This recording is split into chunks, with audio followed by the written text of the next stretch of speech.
Hey everybody, I'm Bill with Naperville Preservation. Naperville Preservation celebrates historic homes and buildings in our city. Today, I'm at Kreger's Brat and Sausage House, the iconic sausage store in historic Naperville.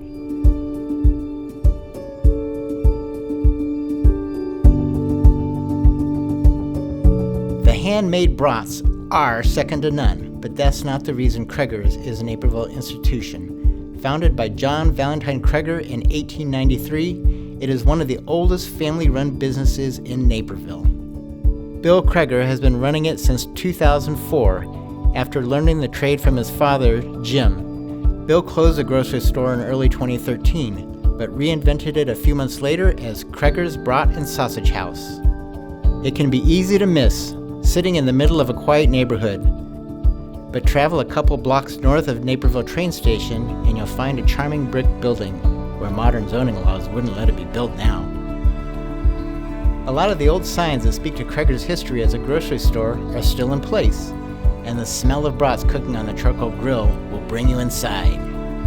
Jim's classic bratwurst, the original recipe crafted by Bill's father, is the most popular, but Bill makes over 40 different varieties of sausage. It changes so often, following them on Facebook is the best way to find out what's available. So let's go meet owner Bill, the man behind the sausage.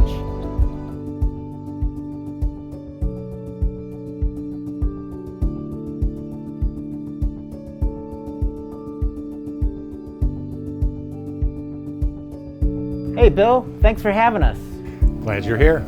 So can you tell us about the beginnings of the store and how it came to this location? The store started in 1893 by my great-grandfather, John Valentine, and we were down on Washington Street. We were the second building north of Jefferson on the west side of the road. They were there from 1893 until 1926, and then in 1926 they decided to come to this location. They were able to buy this building and also live in it. So right upstairs is the old grocer living above the store.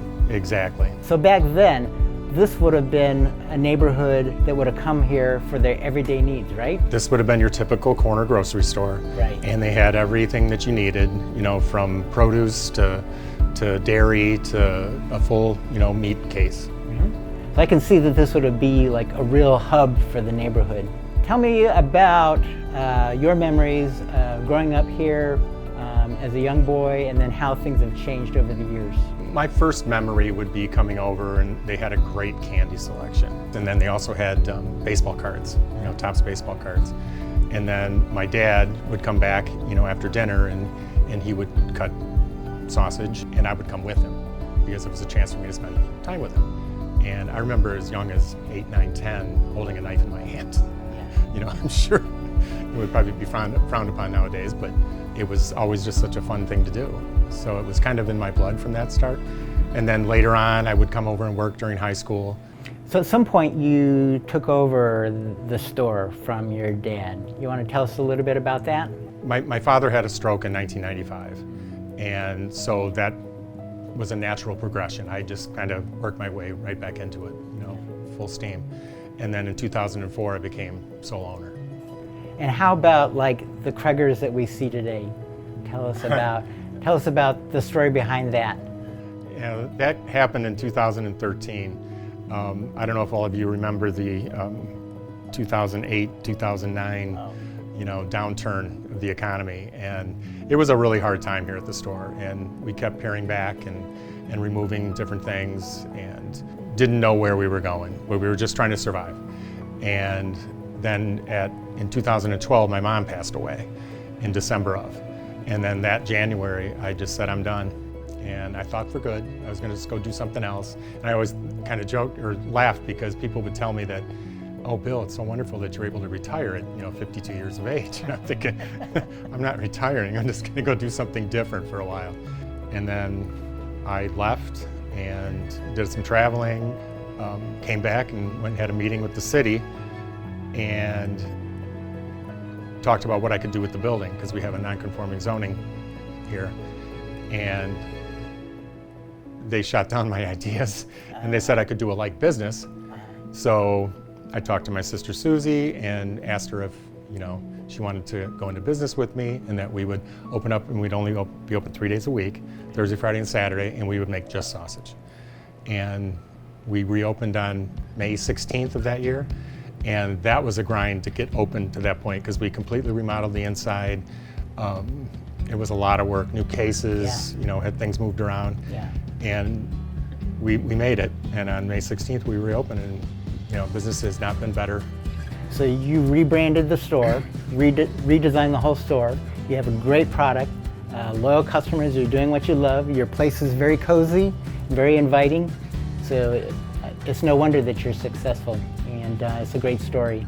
So, so can we see how the sausage is made? Absolutely. Come on in. All right.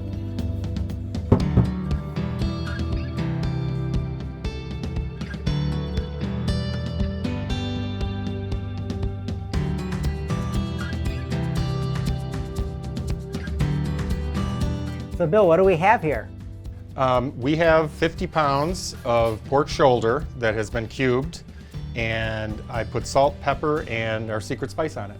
And that should make about 150 brats. Got it. So how many varieties of broth do you make? Well, in the last 8 years, 9 years now, I've made over 100 different varieties. Each week I can fill the case with approximately 20 different kinds. The most popular being the classic, and then Italian, Polish. The Black Hawk is a very popular one. Now, Kreger's didn't always make brats, so tell us the story about how that came about. Well, they made sausage, but it was an old-fashioned farmer's sausage, or country style we called it, and it was just coarse ground, and it was just salt and pepper.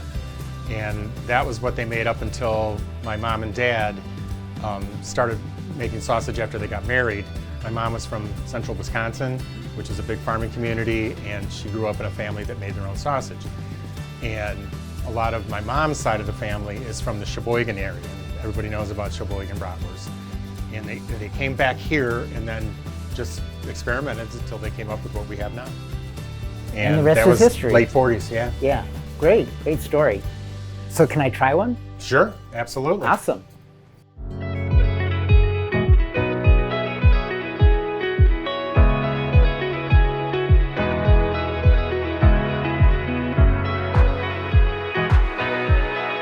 Well, this looks really delicious. I'm gonna just dig right in. Please do. So tell us about how you like to prepare this. My favorite toppings for a brat are yellow or brown mustard, onions, and kraut. I can see why they come. Thank you. So what did you have to change here to go from a grocery store to a restaurant? Well, basically it was removing of some of the old cases. We put in some new flooring, built a wall that we had to put up, and painted, and just hung lights. And we were able to finally display a lot of the antiques in such a way that people could actually, see them.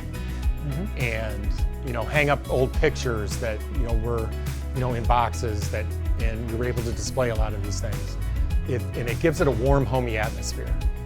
And people come in, and the first thing out of their mouth is, "Oh my God, it's so cozy. It's like a museum." Mm-hmm. But and then to tables and chairs, obviously, and that is over the last 8 or 9 years has expanded. We've added more chairs, more tables. So our seating capacity, I think, is around 30, which isn't large, but it can be full on a busy lunch day. I don't know how many places you can go into that have a couch and a living room chair in it, but it's a fun place to be. It's been a work in progress, and it's been fun to do. Tell us about your customers. We have been blessed with some of the most amazing customers over the years, loyal to a fault, where they come in week in, week out, and they're very supportive of what we do and how we do it. I think they appreciate quality and customer service. We do our best to give them what they want. So what about the future, Bill? The future. I would like to continue doing this for as long as I can. This coming February will have been open for 130 years. Beyond that, I'm 62 and hope to make it to 65, and I'll go as long as my body allows. So thank you for spending time with us, and we thank you for all of Naperville for being part of our community over the years. So good luck, and thank you for the Brat. This has been my favorite video so far. Thank you very much for coming. It's been a pleasure.